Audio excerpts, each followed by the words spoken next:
Valsad collector કચેરીમાં આજે collector દ્વારા વિવિધ વિભાગોમાં રૂટીન ચેકિંગ હાથ ધરવામાં આવ્યું હતું। આ તપાસ દરમિયાન ભૂસ્તર શાસ્ત્રીની કચેરીમાં એક ગંભીર બાબત સામે આવી છે। તપાસમાં ઝડપાયું છે કે કચેરીમાં જે અધિકારી ગેરહાજર હતા તેમના ઈ-સરકાર લોગિન આઈડી અને પાસવર્ડનો ઉપયોગ કરીને અન્ય એક ઓપરેટર સિસ્ટમમાં કામગીરી કરી રહ્યો હતો। સરકારી ફાઇલ મેનેજમેન્ટ સિસ્ટમમાં બીજા અધિકારીની લોગિનનો ઉપયોગ કરવો એ અત્યંત ગંભીર બાબત હોવાથી કલેક્ટરે તાત્કાલિક આ મામલે શંકા વ્યક્ત કરી તપાસના આદેશ આપ્યા છે। હાલ નિવાસી અધિક કલેક્ટર દ્વારા આ સમગ્ર મામલાની ઊંડાણપૂર્વક તપાસ કરવામાં આવી રહી છે। જ્યાં સુધી ઉપલા અધિકારીઓ દ્વારા યોગ્ય ખુલાસાઓ ન આપવામાં આવે ત્યાં સુધી સાવચેતીના ભાગરૂપે કડક પગલાં લેવામાં આવ્યા છે। જો કે કલેક્ટરે સ્પષ્ટતા કરી છે કે આ ઘટનામાં કોઈ પણ સરકારી દસ્તાવેજો કે કાગળિયાને નુકસાન થયું હોવાની અફવાઓ તદ્દન ખોટી છે। કલેક્ટરની આ કાર્યવાહીથી કચેરીમાં કામ કરતા કર્મચારીઓમાં પણ ફફડાટ વ્યાપી ગયો છે। આજે મારી જે આખી જે કલેક્ટર કચેરીમાં જેટલા પણ ઓફિસીસ છે એમની આજે તપાસ થતી રૂટીન મુલાકાત હતી।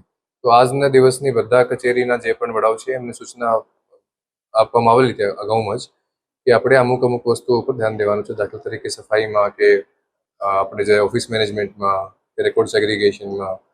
અને તો શરૂઆત આજે ભૂસ્તર શાસ્ત્રીની કચેરીથી કરવામાં આવેલી।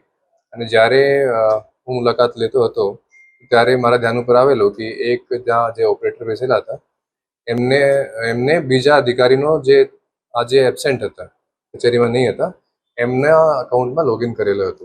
તો પછી થોડું મને શંકાસ્પદ લાગ્યું હતું અને પછી મેં આની એક થોડીક જે પણ અધિકારી જેમના લોગિન કરવામાં આવેલું તો એમને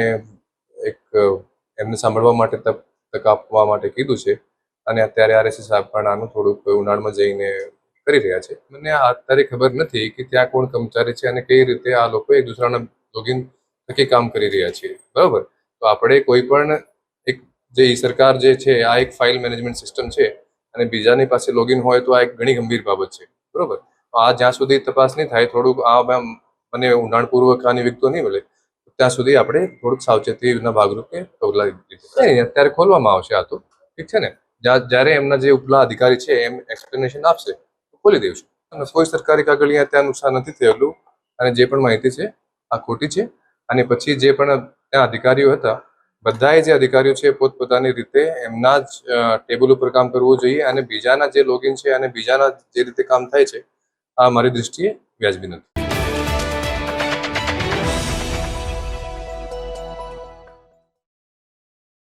વલસાડ જિલ્લાના ધરમપુર તાલુકાના અંતરિયાળ એવા મુરદડ ગામે 10 તારીખે એક ખૂની ખેલ ખેલાયો હતો જેમાં એક આધેડની હત્યા થઈ હતી। ઘટનાની વિગતે વાત કરીએ તો વલસાડ ધરમપુર તાલુકાના મુરકડ ગામના બામણ ફળિયામાં રહેતા 44 વર્ષીય ભરતભાઈ મોતીરામભાઈ પવારને ગંભીર હાલતમાં વલસાડની સિવિલ હોસ્પિટલમાં સારવાર માટે લાવવામાં આવ્યા હતા। માથાના ભાગે ગંભીર ઈજાઓ થઈ હતી। વલસાડ સિવિલ હોસ્પિટલમાં પ્રાથમિક સારવાર આપ્યા બાદ ભરતભાઈ પવારને વધુ સારવાર માટે સુરત ખસેડવામાં આવ્યા હતા। જોકે પોસ્ટમોર્ટમમાં ખુલાસો થયો કે ભરતભાઈની હત્યા થઈ હતી। ત્યારે આ મામલે ધરમપુર પોલીસે 2 આરોપીઓની ધરપકડ કરી છે।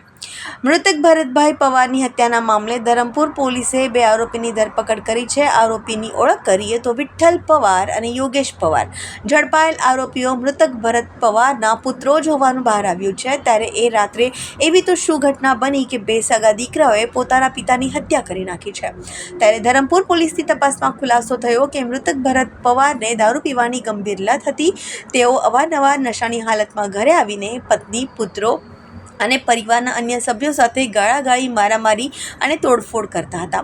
છેલ્લા ઘણા સમયથી આખો પરિવાર તેમના આ ત્રાસથી કંટાળી ગયા હતા અને ઘરમાં સતત તંગદિલીનું વાતાવરણ રહેતું હતું। ગત 10 જુલાઈની સાંજે ભરતભાઈ ફરી એકવાર નશાની હાલતમાં ઘરે પહોંચ્યા હતા। ઘર આંગણે ગાળો બોલી ઝઘડો શરૂ કરતા બંને પુત્રોએ તેમને સમજાવવાનો પ્રયાસ કર્યો હતો, પરંતુ બોલાચાલી ઉગ્ર બનતા મોટા પુત્ર વિઠ્ઠલ પવાર ગુસ્સામાં આવી ગયો અને ઘરમાં પડેલા કુલ્હાડીના લાકડાના હાથથી પિતાના માથાના સતત ઘા ઝીંકી દીધા હતા। ગંભીર રીતે ઇજાગ્રસ્ત ભરતભાઈને પહેલા વલસાડ સિવિલ હોસ્પિટલ અને ત્યારબાદ વધુ સારવાર માટે સુરત સિવિલ હોસ્પિટલમાં ખસેડવામાં આવ્યા હતા, જ્યાં સારવાર દરમિયાન તેમનું મોત થયું હતું। ઘટનામાં પણ ભરત પવાર દારૂના નશામાં એટલો બધો અંધ થઈ જતો હતો કે પછી સમગ્ર પરિવાર સાથે ગાળાગાળીને ઝઘડાઓ કરતો હતો। ત્યારે આવેશમાં આવીને પુત્રોએ તેના જ પિતાની હત્યા કરી નાખી છે। ત્યારે હવે આ ઘટના બાદ ઘરના મોભીનું મોત થયું છે તો બાકીના 2 યુવાન દીકરાઓને લાંબા સમય સુધી જેલની હવા ખાવાનો વારો આવશે। દારૂનું વ્યસન માત્ર એક વ્યક્તિનું નહીં પરંતુ સમગ્ર પરિવારના સુખ શાંતિ અને સંબંધોનો પણ અંત લાવી શકે છે. નશો નોતરે નાશ આ કહેવતને ધરમપુરની આ ઘટના એકવાર સાચી સાબિત કરી છે. ઘરના મોભીની દારૂની લત આખરે એટલી ઘાતક સાબિત થઈ છે કે બે સગા પુત્રોએ જ પોતાના પિતાનો જીવ લઈ લીધો છે. એક ક્ષણમાં આખો પરિવાર વેરવિખેર થઈ ગયો. આ ઘટના સમાજ માટે પણ ચેતવણી સમાન છે કે દારૂનું વ્યસન અનેક પરિવારોનો વિનાશ તરફ ધકેલી રહ્યું છે. एक 46-year-old विक्टिम भरत भाई पवार का हेड इंजरी की वजह से एडमिट हुआ और किसी ने उनको मारा. फिर हम यहाँ से एक हेड कांस्टेबल भेजा वलसाड सिविल हॉस्पिटल में. जब तक वो पहुंचे तब तक ये विक्टिम को सूरत ट्रांसपोर्ट किया due to serious nature of injuries. तो फिर हमको 3:25 अर्ली मॉर्निंग 11th जुलाई दूसरा एमएलसी आया सूरत से कि ये विक्टिम भरत भाई पवार का डेथ हुआ एट अप्रॉक्सीमेटली 3:10 AM.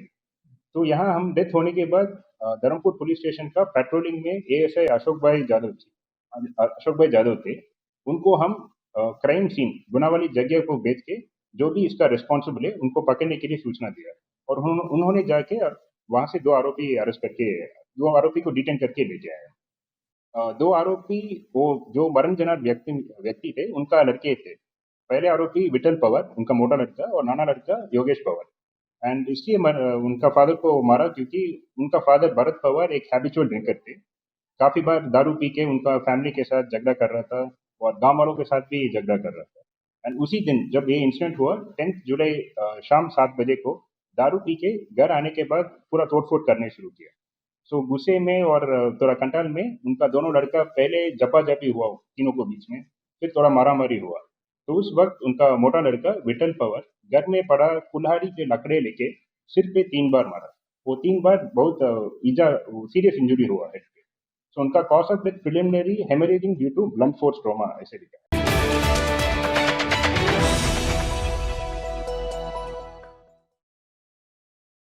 ધરમપુરના નાની ઢોલ ડુંગરીમાં મહિલા પર દીપડાનો હિંસક હુમલો. વન વિભાગે ગોઠવ્યું પાંજરું. ધરમપુરના નાની ઢોલ ડુંગરી ગામે વહેલી સવારે છાણછાણમાં નાખેલા ગયેલ જ્યોતિબેન પટેલ પર ઝાડીમાંથી અચાનક ઘસી આવેલ દીપડાએ હુમલો કરી પગે નખ મારી ઈજા પહોંચાડી હતી. બૂમાબૂમ થતાં ગ્રામજનો દોડી આવતા દીપડો નાસી છૂટ્યો હતો. ઈજાગ્રસ્ત મહિલાને સ્થાનિક પીએચસીમાં સારવાર અપાઈ રહી છે. વન વિભાગે દીપડાને પકડવા તાત્કાલિક પાંજરું ગોઠવ્યું છે. મારું નામ નવનીતભાઈ ડાહિયાભાઈ, હું નાની ડોલડુંગરી માનફળિયાથી બોલું છું. આજ સવારે મારા ઘરવાળી સાંડ લાખીને કેડામાં પાણી મૂકવાના ખાતર પાઇપ બીજા કેડામાં મૂકવા ગઈ હતી તો દીપડાએ હુમલો કર્યો અને એણે બૂમાબૂમ કરી એટલે પછી અમે બધા ઘણા દોડી ગયા. દીપડો ભાગી ગયો અને આજુબાજુના બીજે બી 2-3 કિસ્સા આવા બન્યા છે.